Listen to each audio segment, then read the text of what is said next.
21 August grenade হামলা মামলায় তারেক রহমান সহ সব আসামি খালাস। জাতীয় প্রয়োজনে জনগণের ঐক্যের বিকল্প নেই, জামাত আমির ডাক্তার শফিক। আইনজীবী হত্যার 4 দিন পর খুলেছে চট্টগ্রাম আদালত, হত্যাকারীদের বিচার দাবি। নিষেধাজ্ঞা উঠিয়ে নেবার পর 653 পর্যটক নিয়ে সেন্ট মার্টিনে গেল জাহাজ আউলিয়া।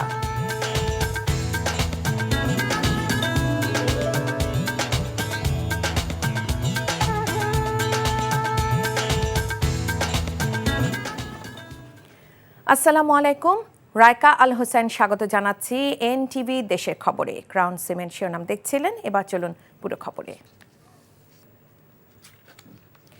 21 আগস্ট গ্রেনেড হামলা মামলায় বিএনপির ভারপ্রাপ্ত চেয়ারম্যান তারেক রহমান, সাবেক স্বরাষ্ট্র প্রতিমন্ত্রী লুৎফুজ্জামান বাবর এবং উপমন্ত্রী আব্দুস সালাম পিন্টু সহ 49 আসামি সবাইকে খালাস দিয়েছে হাইকোর্ট।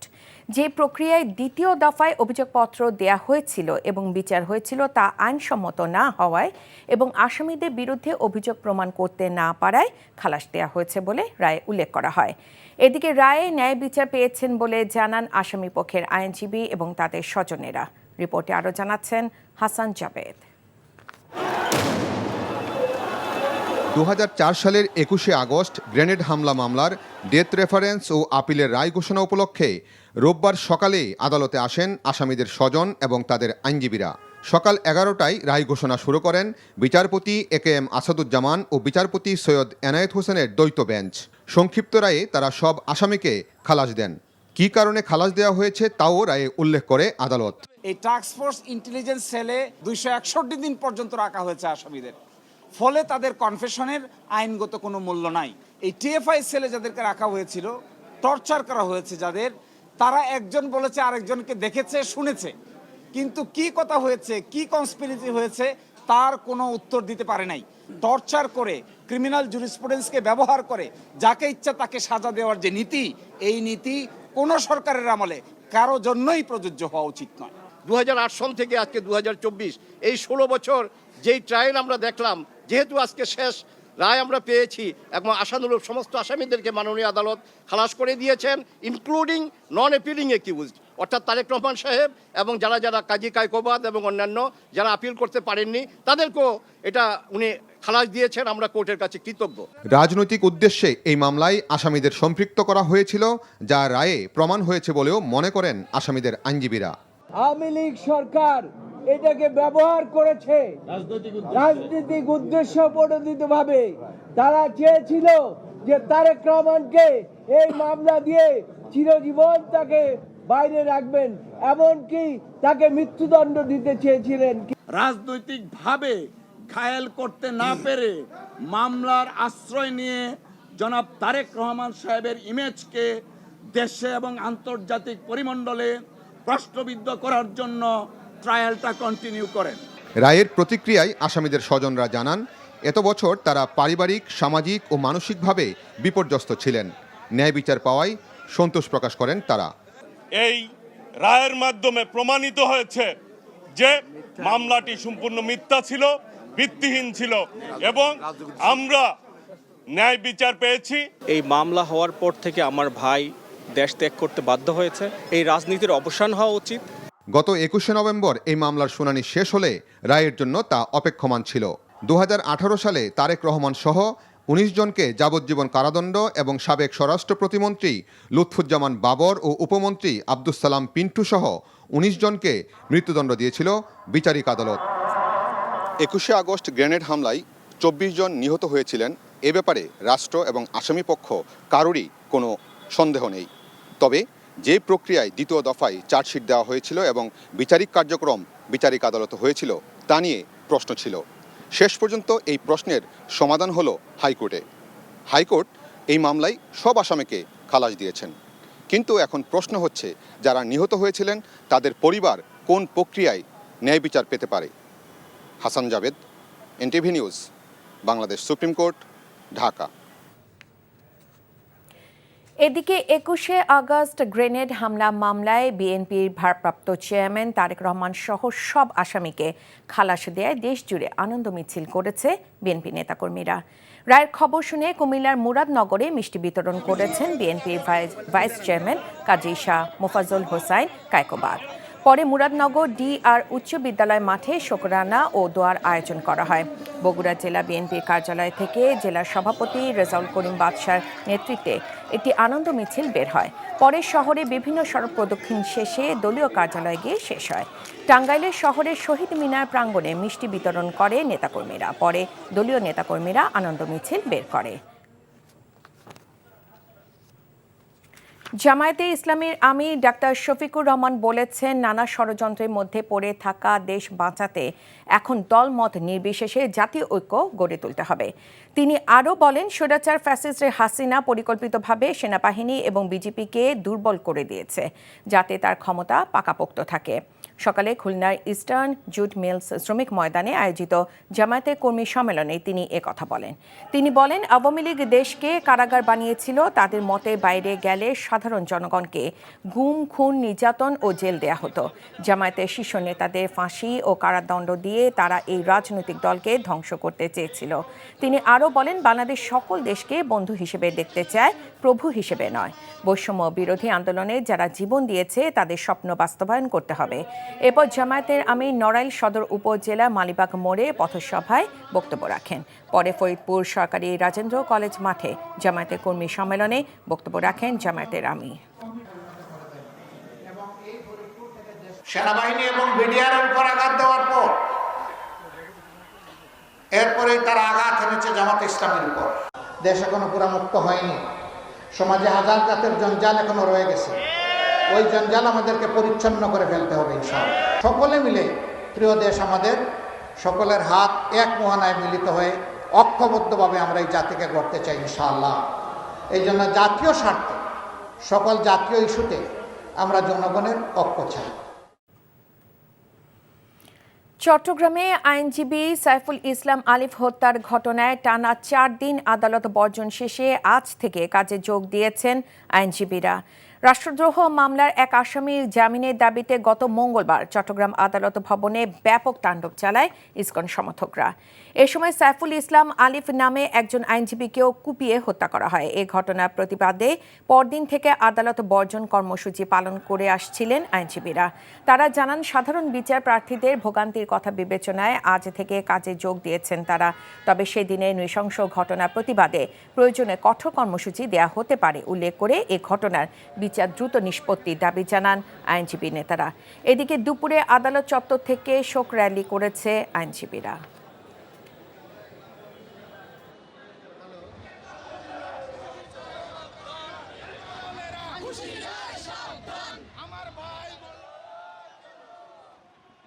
দ্রুত যারা এই ঘটনার সাথে সম্পৃক্ত বা পরোক্ষ প্রত্যক্ষভাবে তাদের সবাইকে মামলা সম্পৃক্ত করে অনতিবিলম্বে এটা তদন্ত শেষ করে একটা চার্জশিট দেবেন। যারা পলাতক আছে তাদেরকে গ্রেপ্তার করবেন। আমরা চাই বিষয়টা দ্রুত একটা বিচারের মাধ্যমে নিষ্পত্তি হোক। আমন মৌসুমে ধান ও চালের দাম বাড়িয়ে নতুন দর নির্ধারণ করা হলেও খুশি নন কুষ্টিয়ার মিল মালিক ও কৃষকরা। এরপরও লোকসানের কথা বলছেন মিল মালিকরা। সার, কীটনাশক সহ প্রয়োজনীয় উপকরণের দাম বৃদ্ধিতেও ক্ষোভ প্রকাশ করেছেন কৃষকরা। তবে জেলা খাদ্য কর্মকর্তা বলছেন, সরকার নির্ধারিত দরে যথাসময়ে ধান ও চাল সংগ্রহ সম্পন্ন করা হবে। কুষ্টিয়া প্রতিনিধি সাবিনা ইয়াসমিন শ্যামলীর পাঠানো রিপোর্ট। এরই মাঝে কৃষকের লুকানো স্বপ্ন। সোনালী আমন ধানে ছেয়ে গেছে কুষ্টিয়ার ফসলের মাঠ। দেখে মনে হয় যেন সোনার পারদ পড়ে আছে ধান খেতে। বাম্পার ফলন, ধান কাটা ও মাড়াইয়ে ব্যস্ত সময় পার করছেন কৃষকরা। ইতিমধ্যে চলতি বছর 2 টাকা বাড়িয়ে সরকার নির্ধারিত ধানের দাম প্রতি কেজি 33 টাকা এবং চাল কেনার সিদ্ধান্ত নেওয়া হয়েছে 47 টাকা কেজি দরে। তবে এ নিয়ে অসন্তোষ কৃষকদের। ক্ষোভ, স্বার্থ রক্ষা হয়নি তাদের। দাবি জানিয়েছেন সরকারিভাবে ধানের দাম বৃদ্ধির। তাহলে সরকারের ধান কিভাবে দেবো? সরকার তো সারের বাজার নিয়ন্ত্রণ করতে পারছে না। সরকার রেট দিয়েছে এলো 22 টাকা আসলে আপনার ড্যাপ হলো 28 টাকা হলো ফসফেট, 28 টাকা ইউরিয়া, এই যে এটা রেট দিয়েছে, কিন্তু পাবলিক বেচে হলো 50 টাকা কেজি ফসফেট। এখান থেকে ব্যাপারীরা আমাদের ধান 1400 টাকা মন বাড়ি পাতে নিয়ে যাচ্ছে। গাড়ি ভাড়া দিয়ে সরকারের কাছে আমরা কিভাবে ধান বেচবো? জোনের দাম বেশি, সারের দাম বেশি, অধিক জমি লিজের দাম বেশি, চতুর্দিক থেকে আমাদের তো লস। এদিকে চালকল মালিকদের মধ্যেও রয়েছে মিশ্র প্রতিক্রিয়া। তারা বলছেন সরকারি নির্ধারিত দামে গুদামে চাল দিলে চরম লোকসান গুনতে হবে তাদের। মেল মালিকরা চাল দেওয়ার জন্য মানে তারা সরকারের খাদ্যতে চুক্তি করছে, তারা চাল দেওয়ার জন্য আগ্রহী। এই মূল্যে চাল দিতে পারবে না বলে মেল মালিকরা আমাদেরকে জানিয়েছে, সংগঠনকে জানিয়েছে, এবং আমরাও এই মর্মে একটি চিঠিও জেলা খাদ্য নিয়ন্ত্রক বরাবর মাধ্যম হিসাবে প্রধান খাদ্য উপদেষ্টাকে আমরা বরাদ দিয়েছি। চলতি বছর জেলায় 19,100 মেট্রিক টন সিদ্ধ চাল, 6,700 মেট্রিক টন ধান ও 1,600 মেট্রিক টন আতপ চাল সংগ্রহের লক্ষ্যমাত্রা নির্ধারণ করা হয়েছে। চাল বা ধানের সংকটের কারণে যে ধানের লক্ষ্যমাত্রা পূরণ হয়নি বিষয়টা তা নয়। বিষয়টা যে সরকার একটা দাম ঘোষণা করেছে, দেখা যাচ্ছে যে সাধারণ মার্কেটে তার দাম তার থেকে বেশি ধানের, সেই ক্ষেত্রে কৃষকরা তারা ওই মাঠ থেকেই হয়তো বিক্রি করে দিতে বেশি স্বাচ্ছন্দ্য বোধ করছে, এজন্য হয়নি। গত 17ই নভেম্বর আনুষ্ঠানিকভাবে সরকারি উদ্যোগে কুষ্টিয়ায় ধান চাল সংগ্রহ অভিযান শুরু হয়। চলবে আগামী বছর 28শে ফেব্রুয়ারি পর্যন্ত। NTV news desk. প্রায় 9.5 মাস পর নিষেধাজ্ঞা উঠিয়ে নিলে কক্সবাজার সেন্ট মার্টিন রুটে জাহাজ চলাচল শুরু হলো আজ। নতুন নিয়ম অনুসারে নিবন্ধন সেরে সকালে 653 যাত্রী নিয়ে সেন্ট মার্টিনের উদ্দেশ্যে ছেড়ে গেছে বার আউলিয়া নামে পর্যটকবাহী জাহাজ। পরিবেশ মন্ত্রণালয়ের নির্দেশনা মেনে কক্সবাজার থেকে সেন্ট মার্টিনের উদ্দেশ্যে জাহাজ রওনা দিয়েছে বলে জানান জেলা প্রশাসক। কক্সবাজার থেকে ইকরাম চৌধুরী টিপুর পাঠানো রিপোর্ট, জানাচ্ছেন জীবন আহমেদ। সেন্ট মার্টিন ভ্রমণ নিয়ে ছিল নানা গুজব। সামাজিক যোগাযোগ মাধ্যমে অনেকে বিভ্রান্তিমূলক তথ্য ছড়িয়ে ভ্রমণ পিপাসুদের করেছেন বিভ্রান্ত। অবশেষে সেন্ট মার্টিনের উদ্দেশ্যে শুরু হলো পর্যটকবাহী জাহাজ চলাচল। নিবন্ধন প্রক্রিয়া শেষ করে যেতে হচ্ছে সেন্ট মার্টিন দ্বীপে। এর জন্য দেয়া হচ্ছে ট্রাভেল পাস। অ্যাপসের মাধ্যমে পর্যটকরা নিবন্ধন করতে পারবেন।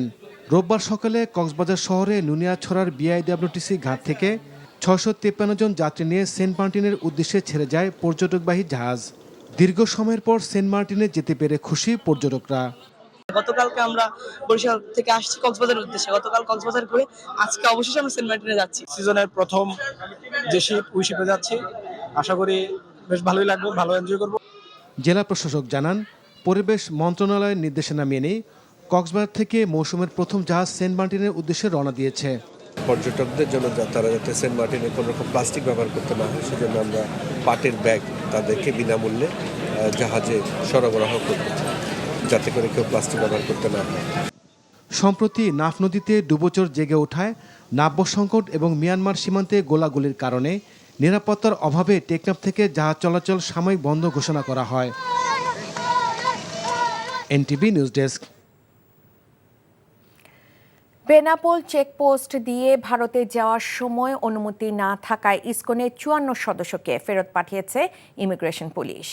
পুলিশ জানায়, গতকাল থেকে দেশের বিভিন্ন জেলা থেকে আসা ইসকন সদস্যরা ভারতে যাওয়ার জন্য বেনাপোল চেকপোস্টে আসেন। এই সময় ইমিগ্রেশন পুলিশের পক্ষ থেকে তাদেরকে ভারতে যাওয়ার অনুমতি দেয়নি। বেনাপোল ইমিগ্রেশন চেকপোস্টে ওসি ইমতিয়াজ আহসানুল কাদের ভূঁইয়া বলেন, ইসকন সদস্যদের ভারতে যাওয়াটা সন্দেহজনক হওয়ায় তাদের অনুমতি দেওয়া হয়নি।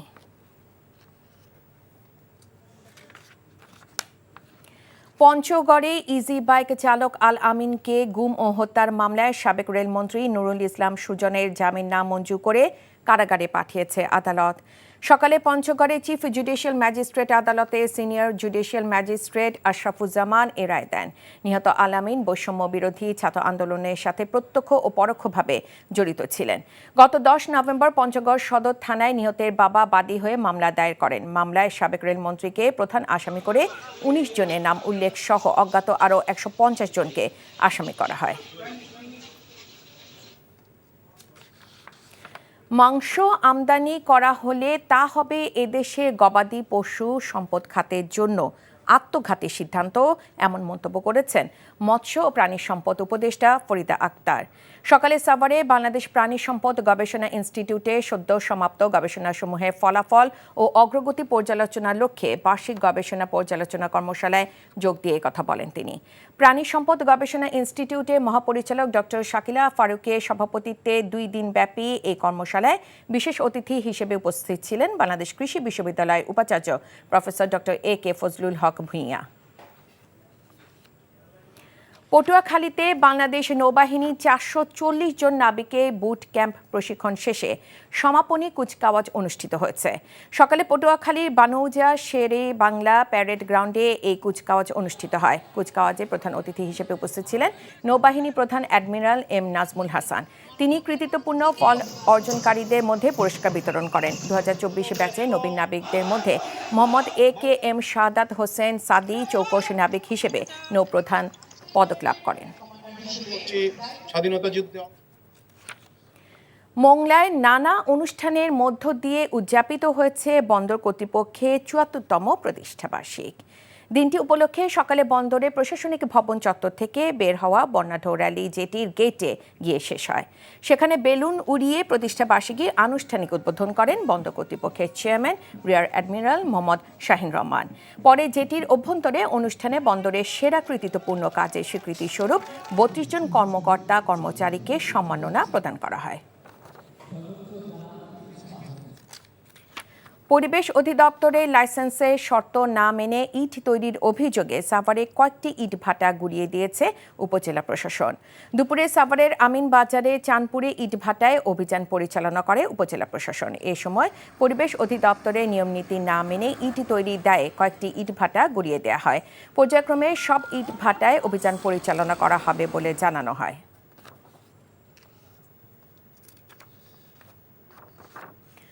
মোংলায় ধান কাটা অনুষ্ঠানের উদ্বোধন করেছেন বিএনপির কেন্দ্রীয় কমিটির গবেষণা বিষয়ক সম্পাদক কৃষিবিদ শামীমুর রহমান শামীম। দুপুরে মোংলার চাঁদপাই এলাকার ধান কেটে অনুষ্ঠানে উদ্বোধনকালে তিনি বলেন, সব সময়ের মতো বর্তমানেও প্রান্তিক কৃষকের পাশে আছে বিএনপি। ধান কেটে ঘরে তুলতেও দিনমজুরে খরচ দিতে হিমশিম খেতে হয় কৃষকদের। তাই বিএনপি ও তার সকল অঙ্গ সংগঠনের নেতাকর্মীরা গরিব কৃষকের ধান কেটে ঘরে পৌঁছে দিচ্ছেন তারা। প্রতি বছরের মতো এবারও রংপুরে বিভাগীয় সাহিত্য সম্মেলন অনুষ্ঠিত হয়েছে। সকালে টাউন হলে এই সম্মেলনে উদ্বোধন করেন আমেরিকা প্রবাসী লেখক সালেম সুলেরি। এবারের সম্মেলন জুলাই বিপ্লবের সৈনিক আবু সাইদকে উৎসর্গ করা হয়েছে। দিনব্যাপী টাউন হল মাঠে অনুষ্ঠিত বিভিন্ন অনুষ্ঠানে অংশ নেন কবি, লেখক ও সাহিত্যিকরা। উদ্বোধনী অনুষ্ঠানে আবু সাইদের আত্মত্যাগ চোখের সামনে বদলে গেল ইতিহাস শীর্ষক আলোচনা সভা অনুষ্ঠিত হয়। খবর শেষ করছি, যাবার আগে ক্রাউন সিমেন্ট শিরোনামগুলো আরও একবার জানিয়ে দিচ্ছি।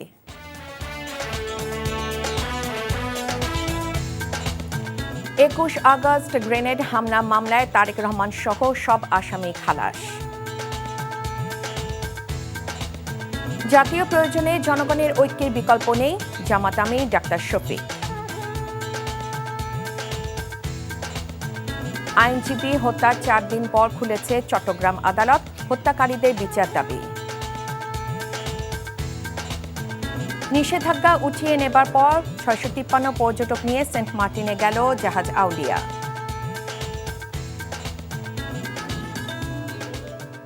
এই ছিল দেশের খবরে। এই খবরে ভিডিও সহ আপডেট জানতে ভিজিট করুন এনটিভি অনলাইন www.ntvbd.com। এছাড়াও এনটিভির জনপ্রিয় সব অনুষ্ঠান ও খবরের আপডেট জানতে ভিজিট করুন আমাদের ইউটিউব ও ভেরিফাইড ফেসবুক পেজ। 6টা ইভিনিং নিউজ দেখার আমন্ত্রণ রইল। ধন্যবাদ সবাইকে।